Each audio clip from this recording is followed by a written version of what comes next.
But like with the exclusionary thing, I guess from what I've seen from BLM advocates, the protests, the movement, and even the organization, which is far to the left of what the general BLM actual marcher believes, I guess I just don't see these exclusionary tendencies. Even if we were to believe there was an exclusionary element here outside of the mere language of the movement, there are racialized elements of this disparity that can't be solved just with class solutions. It's like if 100 years ago you put all the black folk in Section A and all the white folk in Section B, and then 100 years later you're like, oh, well, I'm really sorry about that. So anyway, people in Section A make half as much as people in Section B. I'm sorry, that's the law. No race mentioned, just what neighborhood are you born in?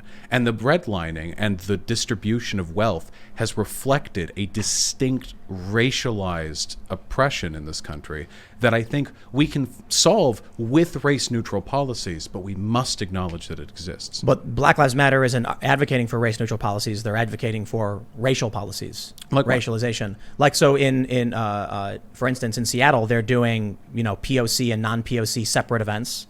At the University of Michigan, we saw the non-POC and the literal neo-segregation popping up in response to this movement. And the most notable thing and shocking thing to me was California's proposition, I believe it's Prop 16, repeal Prop 209, which would strike the civil rights language from their constitution. I want to be specific about those two. So the POC, non-POC separate thing, I don't really think that this is like an official BLM thing that's being pushed for. I think that's woke crap as well, by the way. I don't think that you can make an argument for it, provide a safe space, whatever. I don't think it does what it's supposed to. But the organizers of Black Lives Matter say these things. Sure, yeah, but when we're talking about like what BLM wants, I don't mean like these little events or soirees which may have like these weird elements that are kind of like misappropriated woke culture. What I mean is like broadly, how are we fixing this multi-trillion-dollar economic gap that we have? Yeah. And when it comes to the California thing, I'm mixed on this. The reason they're doing that is because the language of their law prevents them from implementing affirmative action the same way other states in this country do. It's just optically, it looks terrible. Like, wow, California gone so woke that they're getting rid of civil rights, and it looks terrible, and I recognize that.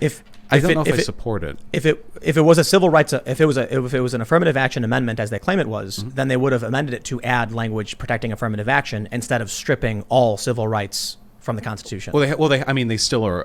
They have to adhere, of course, to national law regarding that would require federal intervention. So California is paving the way for internally. So for instance, California legalized medicinal marijuana when it was federally illegal, and then complained when the DEA would go in and raid.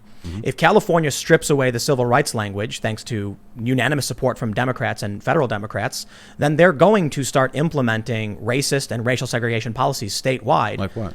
And then specific programs saying no to this race and no to that race. I mean, if you're talking about affirmative action, we can start with that institutional racism outright. Do you think that affirmative action is an inherently wrong thing? I think it's an institutional racism. Sure. Well, do you think it's wrong? Personally, for me, yes, absolutely. Okay. And that's because I come from a mixed race family. So I've already experienced being a second-class citizen from groups aligned with whatever you want to call it, intersectionality or whatever. It's not fun. I believe it flies in the face of everything my grandparents fought for in terms of civil rights. They were a mixed race couple. It was illegal. They faced prison time over this, and they had to flee several states because of it. My mom was born before civil rights and Loving v. Virginia as an illegal person, like wasn't allowed to exist in this country because of miscegenation laws. They're bringing these things back.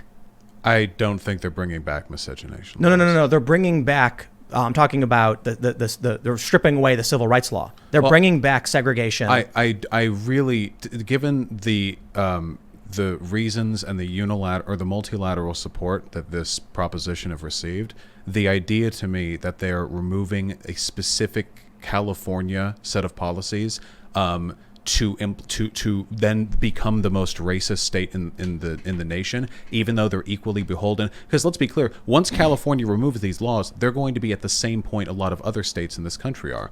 Other states in this country also rely on a set of federal protections when it comes to discrimination in workplaces and what have you. California is going to be in equal standing with them. I think we're being really uncharitable when we assume that they're doing this as part of a step one to bring back racism in this country.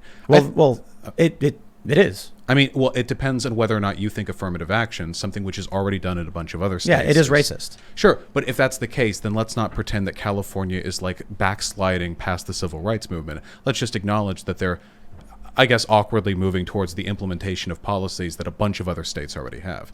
I think I'm 50-50 on affirmative action. I think that's like, conceptually it disgusts me, you know? But on the other hand, like if you think about it, in certain neighborhoods of like Los Angeles, for example, where I grew up, if you get like a college admission or a college, application, sorry, from a black person to a white person, you don't know anything about these two people apart from what they send you. Statistically, the black person has had to work harder because their neighborhoods, on average, are way worse. Same with worse schooling. This is actually a really good point.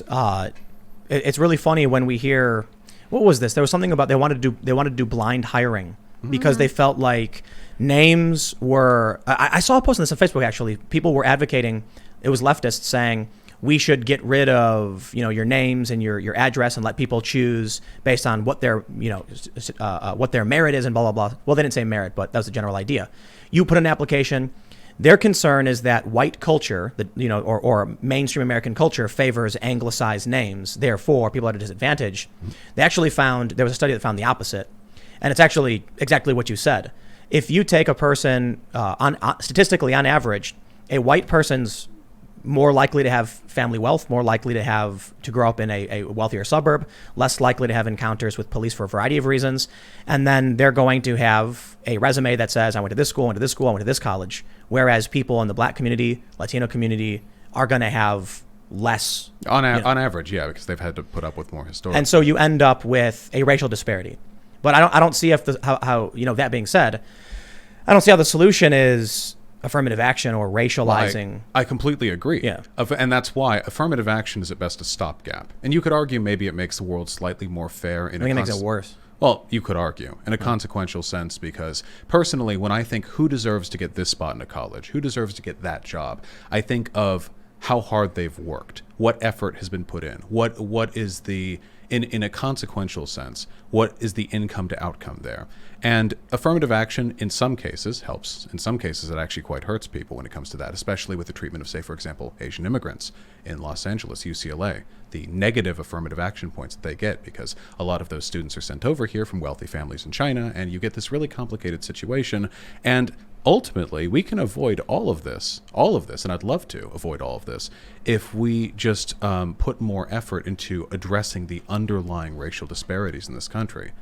But nobody wants to do that. Which would be what real anti-redlining policies and reparations, not on race, it gets messy, but on class. Because if you were poor 100 years ago and white, you had it better than if you're poor 100 years ago and black, for sure. But there are still issues you can fix across the board, and that way you don't get a lot of really messy racial politics that might otherwise have felt like, what do? Like you test people's blood, Exactly. Yeah, right. I agree with that for sure. Yeah, that gets really, really messy. But nobody wants to do this. I mean, Republicans, Democrats, neither of them want to do this. How do you feel about, sorry to interrupt, man.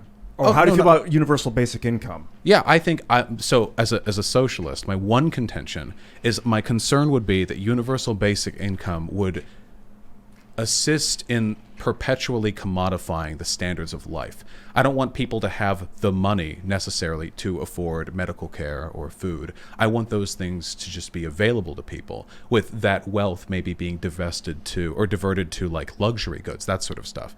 But I think that like right now in this country, this is me like picking which two beautiful, delectable fruits I want to eat from a tree. If we could get UBI in this country done properly, like a good UBI, absolutely. And that would go a long way too to fixing the situation poor folk are in. So we got two routes to go. I definitely want to talk about UBI, socialism, etc. But I want to make sure, because we were originally talking about Antifa and right-wing violence. So going back to what we were talking about before, with Antifa on the far left, we have people engaged in violence consistently. I mean, if we look at the death count, but what is death? I mean, death doesn't change the fact that someone gets bashed over the head with a brick. Sure, but I think that generally speaking, if we're looking to quantify the amount of violence done by any given number of groups, the fact that we've had historic racial protests in this country with Antifa involvement at some of these protests. And I think we have one death, and it was that 100% Antifa guy who was in Portland, I believe. Well, you had the security guard who shot the guy in the face. That guy wasn't Antifa. No. He was just a Bernie bro, but he was there. But he was there as an unofficial security guard. Sure, but he wasn't operating in the capacity of like a revolutionary protester. He was there, and I don't know the circumstance of the death, but he wasn't like Black Bloc.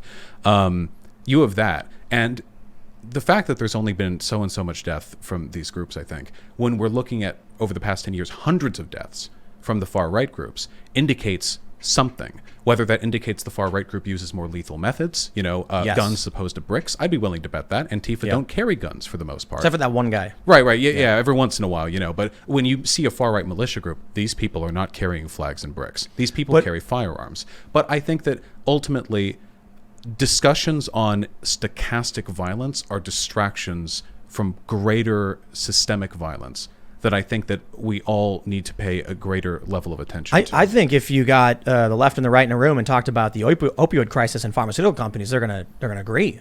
Yeah, I genuinely agree with that. The problem for me is, man, these guys in Michigan, I don't care what you want to call them, lock them up. They're plotting a kidnapping, whatever it is. They're staking out some governor's house. The courts had already won in Michigan. The legislation ruled her powers. They stripped her powers from her. The courts ruled unconstitutional, and then the AG said, "I will not enforce any of her laws." And these guys were plotting for what reason? Like the system we built, it worked, and so these guys were nuts. They got caught. The FBI staked them out, locked them up. Congratulations. But when we look at Portland, when we look at Seattle, when we look at what happened in Chicago. In the Pacific Northwest, we get what is like 140 nights now. That's a bit unfair because it's simmered down quite a bit. But we had a sustained period of about 90 or so days where it was just riot every single night, explosives being thrown. And when these people would get arrested for doing things that were like serious, like you had cops who had like burns, cuts, lesions. They would a lot of protesters who did too. And well, for sure. But I mean, so I'll get to that. You have these people getting arrested, and then the DA, Mike Schmidt, says you're free to go. So it was so bad, the state police said, "What's the point of being here if they're getting released as soon as we arrest them?" And they left. That's a good question. Well, Trump came in and deputized them, then later deputized the police, and now the feds are dealing with it. So death is the worst possible outcome. And we have Michael Reinl, who killed that Trump supporter, and that is extremely horrifying. And we didn't get mass national press coverage about it. Wait, which instance is this? Michael Reinl, the guy in Portland who said, "We got him right here," and then he fired two shots. We don't know if it's horrifying because he never lived to see trial. He was murked by Trump. No, it was definitely horrifying, and it was definitely horrifying that he got killed. Death is horrifying, but I mean, like, we didn't even get to see a trial there. Like, you're right. That's something that the right doesn't really experience, by the way, too. You have like Fort Hood, for example. You treat these people with kid gloves, but that guy outside the house, apparently, according to like a bunch of eyewitness testimony and the conflicting narratives of the police who were there, he didn't draw a gun. They just saw him. Well, I'll tell you this: there's conflicting witness statements, but only with minor variations. The vast majority affirm that the cop story isn't true. That he did not draw. I read that there was a witness who said they saw him drawing, but I'll tell you what, it doesn't matter. You know why? Because even if we have witnesses saying he did and he didn't, Trump said twice. Oh, he was at a rally. And he goes, they knew who he was. It took him 15 minutes. They didn't want to arrest him. Retribution. And the other time he said it was retribution, and that's messed up. I'm trying to avoid swearing. No, I saw you tweet that, by the way. When I saw it, I was very happy to see that. The president claiming that we should just get retribution and go kill people. No, we want that guy on trial so we can hear everything about him and make sure we know who he is, we know what he's doing, we know why he's doing it. To me, it shows to an extent fear as well. If you are confident in your case, legally speaking, you want them to stand trial because a trial is a years-long, prolonged shaming of them and everything they represent. Right. Whereas them being murdered, martyrized them, the only reason you wouldn't want that is if you were concerned that a trial would bring out information or would be inconvenient to you in some way. That's why, look, I think I'm not a big fan of trusting the government, but we've got a couple we got a couple statements, and it just seems like inconclusive. I mean, I'm not inherently going to distrust the cops who were there. I'm not inherently going to trust them either. Inconclusive is the best you can ever get when it comes to conflicting witness testimonies. Well, so to my point, just because sometimes one group of extremists kills people doesn't mean we ignore the other group of extremists. Oh, I'm not arguing that. Though But I will defend a lot of the protest violence that's been taking place. I know, and this is contended in a lot of conservative circles, but I think an economist recently estimated that the damage done to the black community in this country could be monetarily represented by a figure of like 14 trillion. And that's one estimate, of course. But it's just political. I mean, how do you actually estimate Well, that of course, you know, there are different methods and methodologies. I'm not an economist. I can't fact check him. I know there are lower estimates as well. But we know this, you know. In the United States of America, for the longest time, the western reaches of this country, they didn't have roads and they didn't have electricity and they didn't have phone lines. And through an enormous expenditure of federal wealth, we put effort into bringing that infrastructure westward, because the investment brings about more educated people, encourages the development of more land, which allows for more people to live there, which means more money. And we're facing now the same issue, albeit in a much more sophisticated way, with a lot of poor communities in this country, a lot of which are black or Latino, where we now know these communities are black holes of wealth. People will make fun of this. Like, why give money to the schools? It's a black hole. We could invest. We could prevent that from being a problem. But there are more poor white people than poor black people. Sure, and we should invest, absolutely. But there are specific elements of black poverty. To be fair, I think you already said reparations on class, not race, anyway. Yeah, I get it. There are some elements that are heavily racialized. There are studies, for example, about the criminal justice system that are non-sensationalized, like just flat out the likelihood of given charges or what your sentence will be, even if every other factor is accounted for, just race is left. And then you have things like implicit bias, but those things are cultural shifts.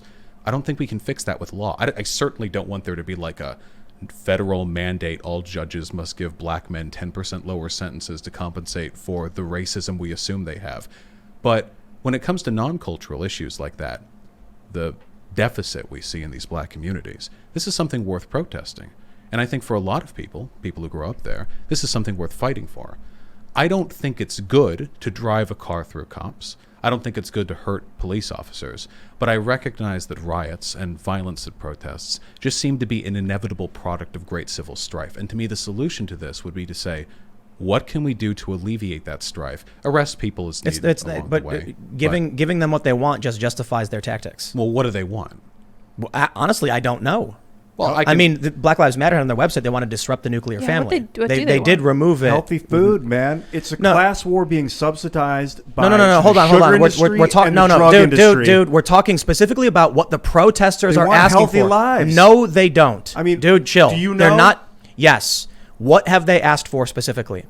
The movement or the specific organization? Because they tend to operate. There's no cohesive ask.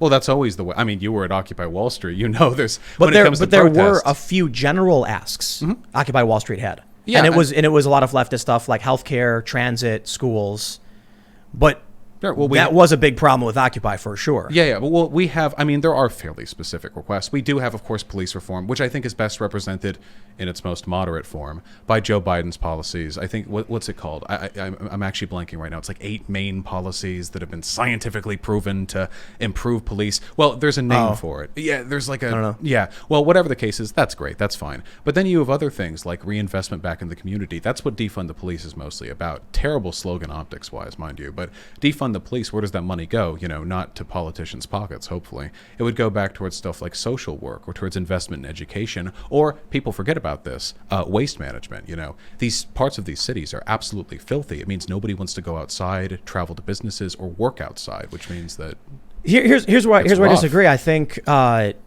if people aren't motivated to serve their own communities, I don't think any amount of money is going to change that. And I think it actually could make a bigger problem. So we had. Are you familiar with Scott Pressler? You'll have to bonk me on the head. He's this Trump supporting guy who goes around cleaning up. That's about it. He cleans up. So that's awesome. He went to LA. He went to Baltimore. Literally cleaning, like literally cleaning. Okay, yeah. So he brings a bunch of and there's a bunch of Trump supporters come out and they'll just start cleaning things up. And he actually got smeared in the media for this. Like they said, his real motivations were to like help Trump or whatever. And I'm like, okay, you know, like carry on cleaning up. Do you think there's an element of that could be true under certain conditions? Like, what if, just hypothetically, I'm just curious before you go on, like, what if it had been like he'd go to black communities. That's what he's doing, yeah. Right, and he'd clean up. He'd be like, "See how easy it is," And No, he'd like clean no, up, no. and he'd get like the picture, And to me, it would feel almost like a more patronizing, like when the white evangelicals go to Africa to help build one house over 3 months or something like that. I actually think I'm just asking. I don't know the circumstances. I'm just curious. I don't think so, but I think you absolutely could make that argument, and you can make the exact same argument for the fact that Black Lives Matter is overwhelmingly white. To have a bunch of white people claiming they're representing the minorities. There's one viral video where it's like 2 white Antifa women are spray painting, and 2 black women are yelling at them to stop, and they're like, "No, we're doing this for you."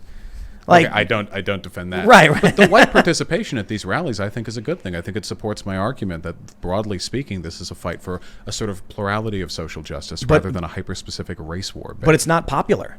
Like, so the general movement has right now, according to Civics in the polling, 48% approval.